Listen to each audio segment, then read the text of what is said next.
The End of Oppression, being a dialogue between an old mechanic and a young one, concerning the establishment of the rights of man, 2nd edition, London, printed for the author and sold by Thomas Spence, No. 8, Little Turnstile, High Holborn, patriotic bookseller and publisher of Pig's Meat, price 1 penny. Pig's Meat, the honey or essence of politics, is now finished in 72 penny numbers, making 3 volumes, price in boards, 2 shillings each. This is the only book that in a direct manner teaches the real, honest, and pure rights of man, and that shows an easy and practicable way to enjoy them.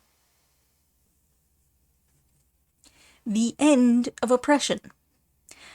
Young man, I hear there is another Rights of Man by Spence that goes farther than Paine's.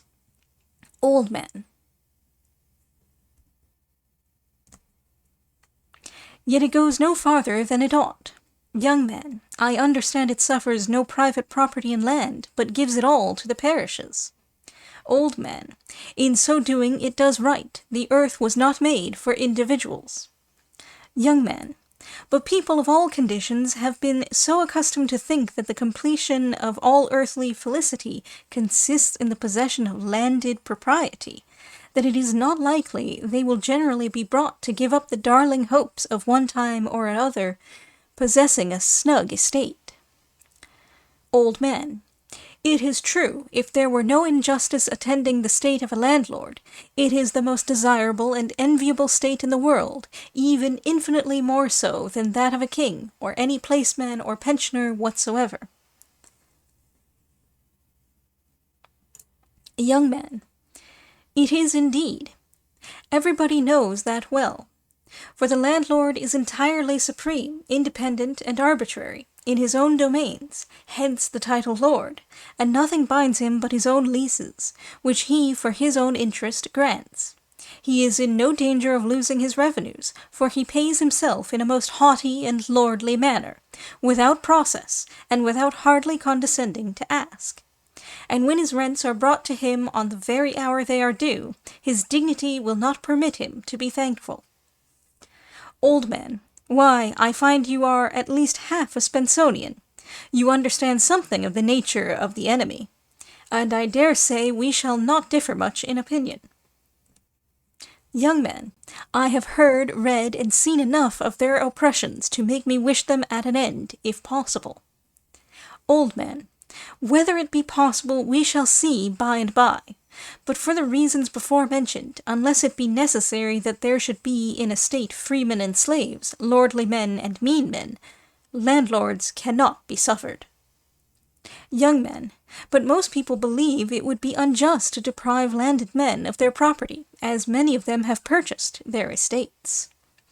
Old man, landed property always was originally acquired, either by conquest or encroachment on the common property of mankind.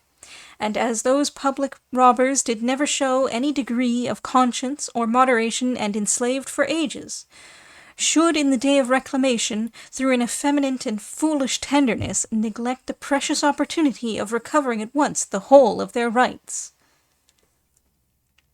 Young man, but I am speaking of the seeming hardship of depriving modern purchasers of their property.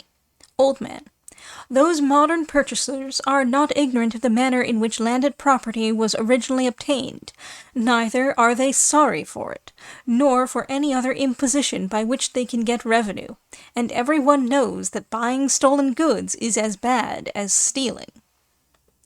Young man, you are entirely right. The conduct of our rich men is not such as to create much respect for their property. The whole of their study is to create monopolies and to raise rents and revenues, and like the grave, their endless cry is give, give. Old man, and what was originally obtained by the sword, they determined to detain by the sword. Are not they and their minions now in arms under the name of yeomanry, volunteers, etc.? And what means the inveterate war commenced by the aristocracy of the world against France? They know that mankind, once enlightened, will not brook their lordliness, nor be content with their rights by piecemeal. Therefore they exert every nerve to prevent light from spreading, and the union of the people. Young men, indeed there cannot be anything said for them. They exhibit to us too plainly all the properties and practices of robbers. Plunder, spoil, and contributions they will at all events have, though their ill-gotten lands should swim with blood, fully declaring themselves the true heirs and successors of the ancient Nimrods from whom they hold. Old man, then let all men say, Spence has done right in rooting up such a combination of spoilers, and setting the world free from all exactions, imposts, and abuses at once and forever. Young man, it is amazing that Paine and the other Democrats should level all their artillery at kings, without striking like Spence at this root of every abuse and of every grievance. Old man, the reason is evident. They have no chance of being kings, but many of them are already, and the rest foolishly and wickedly hope to be some time or other landlords, lesser or greater. Young man, but do you think mankind will ever enjoy any tolerable degree of liberty and felicity by having a reform in Parliament, if landlords be still suffered to remain? Old man, you should first ask if the landed interest will let you have a reform, which they will take care to prevent, for a convention or parliament of the people would be at eternal war with the aristocracy. But granting they should so far forget their interest, they would soon recollect their mistake and set about their true interest again, which is to counteract every species of public good. And full well are they furnished with every requisite for the diabolical work, the perpetual influx of wealth by their rents without toil or study, leaves them at full liberty and leisure to plot, and supplies them also with the means of fighting successfully against the interests of the working part of the community, and turn their labors to their own advantage.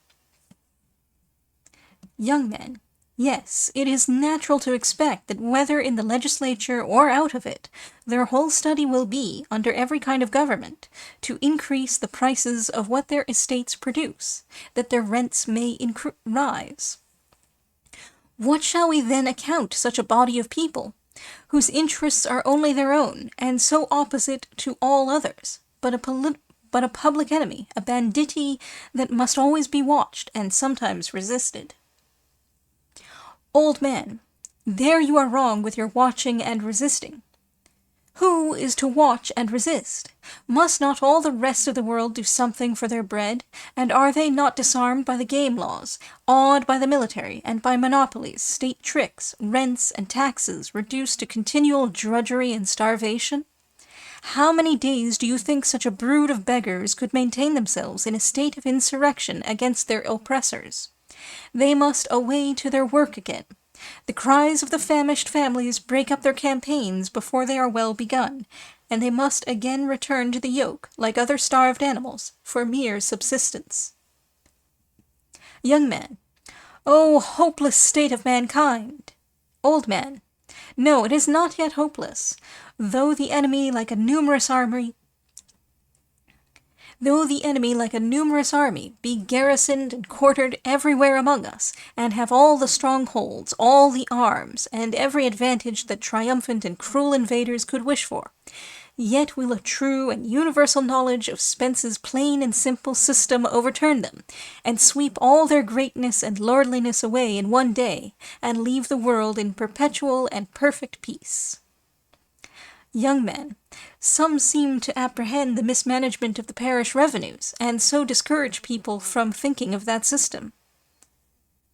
Old man, that is the natural work of the enemy, and must be expected. But it does not become Democrats to doubt concerning it. For if men cannot manage the revenues and affairs of a parish, what must they do with a state? It is almost as absurd to answer such quibbles as to make them. How strange that men will turn the world upside down to get the management of a nation, and yet pretend despair concerning a parish. It is too bad. The villainy is too barefaced. I am weary with combating the vile sophistry of scoundrels that are oppressors, and of scoundrels that would be oppressors. But in Spence's Pig's Meat, you will find the parish system represented in such a variety of ways, and so plainly evidencing to every reader the easy and practicable transition from this scene of oppression and woe to perfect freedom and felicity, that I must refer you to that incomparable work for complete satisfaction on the subject. Young man, I thank you. I will take the first opportunity of perusing that excellent book. But in the meantime, for the sake of conversation, let us suppose that a whole nation, no matter whether America, France, Holland, or any other, but as to England, it is entirely out of the question, were fully convinced of the excellence of this system, and universally wishing its establishment, I should be glad to know the most easy method of doing so, and with least bloodshed. Old man, in a country so prepared, let us suppose a few thousands of hearty, determined fellows, well armed and appointed with officers, and having a committee of honest, firm, and intelligent men to act as a provisionary government, and to direct their actions to the proper object. If this committee published a manifesto or proclamation, directing the people in every parish to take, on receipt thereof, immediate possession of the whole landed property within their district, appointing a committee to take charge of the same, in the name and for the use of the inhabitants, and that every landholder should immediately, on pain of confiscation and imprisonment, deliver to the said parochial committee all writings and documents relating to their estates, that they might immediately be burnt, and that they should likewise disgorge at the same time into the hands of the said committee the last payments received from their tenants, in order to create a parochial fund for immediate use, without calling upon the exhausted people. If this proclamation was generally attended to, the business was settled at once. But if the aristocracy arose to contend the matter, let the people be firm and desperate, destroying them root and branch, and strengthening their hands by the rich confiscations. Thus the war would be carried on at the expense of the wealthy enemy, and the soldiers of liberty, beside the hope of sharing in the future felicity of the country, being well paid, would be steady and bold. And wherever the lands were taken possession of by the people, which by all means should be as early accomplished as possible, the grand resource of the aristocracy, the rents, would be cut off, which would soon reduce them to reason, and they would become as harmless as other men.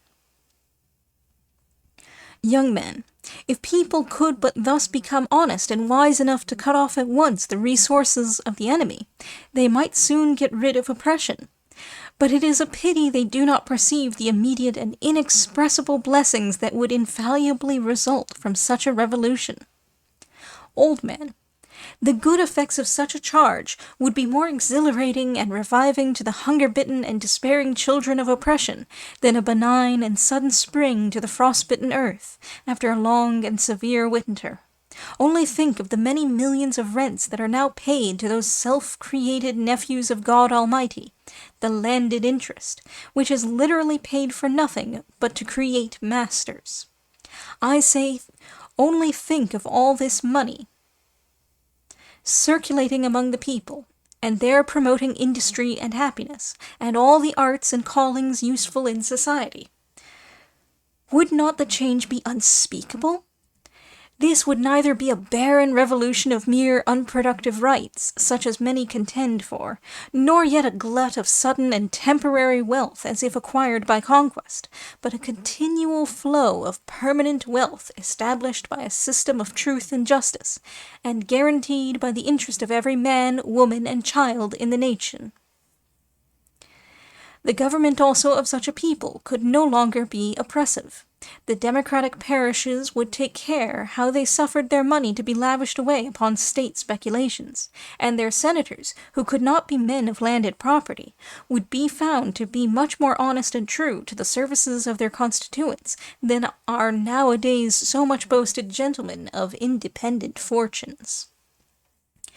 When a people create landlords, they create a numerous host of hereditary tyrants and oppressors, who, not content with their lordly revenues of rents, seize also upon the government, and parcel it out among themselves, and take as enormous salaries for the places they occupy therein, as if they were poor men, so that the rents which the foolish people foolishly pay for nothing, and the poor dull ass the public, become thus loaded, as it were, with two pair of panniers. So then, whoever will be so silly good-natured and over-generous as to pay rents to a set of individuals, must not be surprised if their masters by all ways and means and pretenses should keep them to it, and give scope sufficient to their liberal propensities. Finis.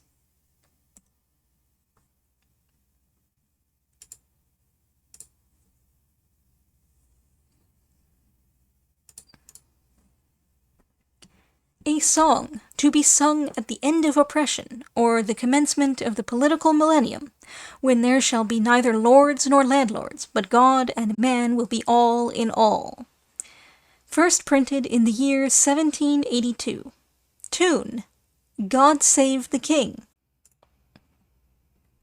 Hark, how the trumpets sound, proclaims the land around, the Jubilee, tells all the poor oppressed, no more shall they be cessed, nor landlords more molest their property. Rents to ourselves now we pay, dreading no quarter day, fraught with distress. Welcome that day draws near, for then our rents we share. Earth's rightful lords we are, ordained for this. How hath the oppressor ceased, and all the world released from misery? The fir trees all rejoice, and cedars lift their voice. Ceased now the feller's noise, long raised by thee. The sceptre now is broke, which will continual stroke the nations smote. Hell from beneath doth rise, to meet thy lofty eyes, from the most pompous size, how brought to naught. Since then this Jubilee sets all at liberty, let us be glad, behold each man return to his right and his own, no more like doves to mourn, by landlords sad. Thomas Spence, The British Democrats. Footnote 1. How the trumpets sound. See Leviticus, chapter 25. Footnote 2. For then our rents we share. Though the inhabitants in every district or parish in the world, except in England, have an undoubted right to divide the whole of the rents equally among them, and suffer the state and all public affairs to be supported by taxes as usual, yet from the numerous evils and restraints attending revenue laws, and the number of collectors, informers, etc., attendant on the same, it is supposed they would rather prefer that after the whole amount of the rents are collected in a parish from every person, state, instead of all taxes, that another sum should next be deducted for according to the full value of the premises which they occupy, so much per pound, according to Act of Parliament, should be set apart for support of the parish establishment, instead of tolls, tithes, rates, cesses, etc., and that after these important matters were provided for, the remainder of the money should be equally divided among all the settled inhabitants, whether poor or rich. Footnote 3. How hath the oppressor ceased? Isaiah chapter 14.